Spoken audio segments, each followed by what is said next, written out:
I see. Bruce Campbell was introduced to me. Well, Evil Dead was introduced to me by a friend in high school, and he was obsessed with Bruce Campbell, and he read his autobiography and everything. Like, I was like, how can you be so obsessed with this guy?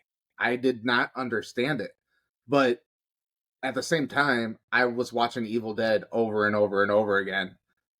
I Mhm. don't, and his performance, like Evil Dead 2, is a top 3 movie of mine. Agreed.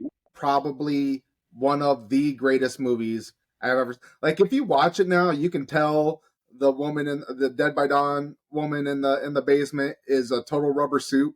Yeah. So it's a little clunky movie, but like just Henrietta, that was her name. but watching Bruce Campbell go insane, slowly go insane in that movie is magic. Because that's really what it is watching this guy just go insane, cutting off his hand, watching him kind of like part of him turn into a deadite. And then the next one, like the first one, he's just like this pussy. And the second one, he goes insane. And then the third one, he turns into a superhero. Then after that, he's kind of a douchebag. He gets to Ash vs. Evil Dead, which was an amazing show on Stars. It's a shame that it got canceled, and it was just the wrong network for it, I guess. But it still got 3 seasons, and it's if you haven't seen that and you like the Evil Dead movies, watch it. It's true to the source material. Um, Mhm. I did. So first one I saw was Evil Dead 2, and my parents rented it for me when I was a kid, and they were like, "Oh, it's a comedy movie." And I was watching, I was like, "There's a lot of blood in this movie," but it is a comedy, and I think in like I don't know this for sure, but I think it's one of the first horror movies that really introduced horror and comedy together in a more serious take. It wasn't a parody, but it kind of blended the two, and the two kind of go hand in hand really well. And you kind of catch that with some of these movies now, like the best horror movies have comedy built into them. And I don't think it was the first one, but it was definitely probably one of the first memorable ones that was made. When I think comedy and Evil Dead 2, I think of the slapstick Three Stooges Mm-hmm. scene with The the hand, the hand, yeah. that's what I think of when I Yeah, think comedy and Evil Dead 2 is Three Stooges. yeah, That's when somebody says comedy horror in Evil Dead 2, I think Three Stooges. yeah. Just he's hitting himself over the head with plates, and the evil hands just going nuts. Yeah. Um, but such an awesome movie, and I watch that one every Halloween. I watch at least Evil Dead 2, if not Evil Dead 2 and Army of Darkness, because Evil Dead 2 was kind of a speed run remake of the first one, and then it gets into the sequel. So it's interesting how they did that, and it had to do with like the rights of the movie and who they belong to. But the last two Evil Dead movies now, they weren't really comedies. They're straight up horrors, kind of like the first one. They were. And I actually enjoyed them. See, my wife, who's not really a horror person, if you know my wife, she's more conservative, but she did man up and watch the 2013 one with me, which was really hard to watch. It was. It was kind of torture porn. Um, the newest one was amazing, Agreed. and it was probably the most blood I've ever seen in a movie. But it was just like you're watching it with your jaw wide open and watching this blood just everywhere, and it was just like you're just so satisfied with how much blood is in this movie. I've never been so satisfied watching all this blood. Yeah, I really I enjoyed that movie too. It was so good. Like when I haven't seen something that lived up to its predecessors like that. Like a lot of the movies we've been getting that are not kind of soft reboots after 20 years, 30 years, 40, whatever. Um, you know, some of them have been good and they do kind of live up to it, but like that was the first one I've seen in a while that was just like absolutely amazing. Like I really love Ghostbusters Afterlife, but it didn't try to do anything new really.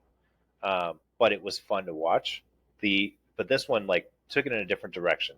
They switched from the rural area out in the woods over Mhm. to an urban area where they're stuck in an apartment building. And the woman that played that mom, fucking awesome. She had She was fun great. playing that, and I don't know what they're trying to like connect it all now. Like 2013 was supposed to be a reboot, something new, but like the new one sound Yeah. like there's like 3 Necronomicons now, and Yeah. So it trying connected to all of connect them. them all. It's like, and to me, it's like you don't need to do that, Hmm. but I guess that's okay.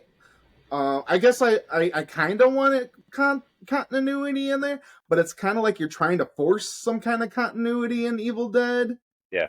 now by bringing in 3 it's kind of weird. So I actually liked it because, like, I I like that whole concept that it tied all of them together, and now you're in a world where anything can really happen. And as far as to say, like Bruce Campbell even voices a guy on the recording that's playing who's like, "Why are you releasing that? It's going to kill us all." And everybody's assumption of that is that's Ash in the recording. Mm-hmm. So his adventures didn't stop. He's back in time at this thing trying to stop them. So there's like a whole nother adventure going on over there. Probably continuing off, like let's assume continuing off of Ash vs. Evil Dead. But that, and that is kind of the magic of that universe. Is kind of the magic that Sam Raimi and Bruce Campbell create. And and I love all the theories behind that. I thought the 3 book thing was interesting because they kind of addressed that a little bit in Ash vs. the Evil Dead, because there's another Necronomicon that shows Yeah, up after one is sent back to hell, um, and there's like a lot of time jumps and stuff in that. So I mean, it could be any number of things, but overall, the movie was so badass, and I mean, it was great. They weren't It afraid to was push a the great limits. horror movie. Like it was just a great horror movie that if you just like horror movies, like Yeah. and the 2013 one did have an after credits scene Hmm. where Ash did show up. Now I'm wondering if that was supposed to be for the AMC show or if that was supposed to be what was that supposed to be? So they originally, after that had premiered, they had announced a new Evil Dead movie starring Bruce Campbell. Um, they scrapped that, and then they decided to do a TV show. Okay. And I don't know, why it was scrapped or whatever, but I think they just thought, hey, we're gonna have more fun doing this. Um, so that was their kind of plan. And you know what? I'm happy because instead of 2 hours of Ash, we ended up getting 3 seasons worth. So And um, and, and also if they're trying to create continuity, does a TV show go into it because the end of the TV show was some kind of futuristic wasteland, Mad mm, Max kind of thing right. going on. So what's up with it? Is there some kind of future beyond the new movie, beyond the 2013 movie now? So if I remember correctly, at the end of the 3rd season, he was trapped in this he was trapped in this box, and it was years and years in the future, and the Dark Ones had taken over. So that was taking place all in the future. Right. Uh, so it's like, all right, this future could still happen. These things could still happen, and I'm so upset we didn't get that 4th season because Bruce Campbell was talking about how wild it would have been. It would have been an expensive production, but it was like he said it was going to be like basically futuristic steampunk, like just wild ride. So Now, have you ever seen the alternate ending to Army of Darkness? I have. Okay, where he goes too far into the future. Hmm. Now I'm wondering if there was some kind of homage to that too. Well, But, so, it could be. So I recently they announced that the new comic book series starring Ash um, takes place in that universe. So basically, there was two different that ones, could be like some kind of alternate universe too. Yeah. right? So the comic books all followed that universe. The TV show followed the actual ending that they used. But wasn't there a video game? What one of the video games supposed to fall into the? I don't see. I There don't know was if the video one. games are canon. There was one video game that was supposed to be canon. Okay. Um, there was one video game that was like followed, like that just had like elements of all the Evil Dead movies in it. Yeah. Well, There was and one video game that was like canon, yeah, supposed to be canon, but then they probably ignored it later on. they Because kind of yeah. I mean, they kind of hit on it during the show and hint at like he had other adventures. It wasn't just like Army of Darkness was the end of it. They kind of hinted that there was more that he right, had done because he brings up some other stuff that he had done. Because like that's it was, and they had trouble getting the rights to Army of Darkness for the show. So when they were doing season 1 and season 2, they don't mention it at all. When they get into season 3, I think, or maybe it was in season 2 is when they finally were able to mention anything, but they couldn't get the rights to it. Was the case there? So they kind of just made it seem like they went straight from Evil Dead 2, which doesn't make any sense because he travels back in time. But they kind of made it seem like he came back from the cabin, and then the town called him Ashy Slashy, and then that's when he left. So um, I think they had to play with it a little bit until they could get the rights to officially acknowledge the existence of Army of Darkness. I wish they would though. I mean, they have the Evil Dead game, the recent one where it's good.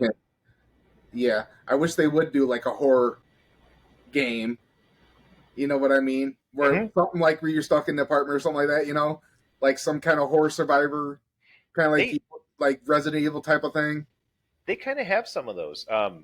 They're like on Steam. They're usually like $10. There's a lot of people, indie developers, who have made games like that are actually kind of fun. I mean, I don't think it's quite exactly like Evil Dead, but yeah. But I would like an Evil Dead universe. Yes, horror survival, like better than the ones that have been done. Really well established in the universe. Like not even with Ash or anything, but like its own. Like someone raised the dead, and these people just kind of walk into it, and they're like, I don't know what's going on, and then these people die. And they're like, holy shit, what's going on? And then like they have to survive. You see what I'm saying? Like, yeah, that might be kind of cool. Just like they don't know what the hell's going on, and there's these demons after them, or these demons after them. Yeah, well, and I actually after we got done talking last night, I actually went out and I was playing the Evil Dead game with my brother and our friend Nick, and so we got a couple of rounds in. And that game is endlessly fun, and I could play that over and over again. Like, there's no limit to it. It's the 4-versus-1 game. It's incredible. I have not stopped playing that game since it came out. I'll go some long periods just because I don't have anybody to play with, but I can pick it up and play it anytime. Yeah, I haven't played that for a while. I did play that, and I did have fun with it. Yeah, it's a good time. I mean, it's bloody. I think I just got so many games going on. I've been playing that Starfield. I think I played that for about 2 or 3 days straight. Even I do have gripes, and that is a conversation we need to have.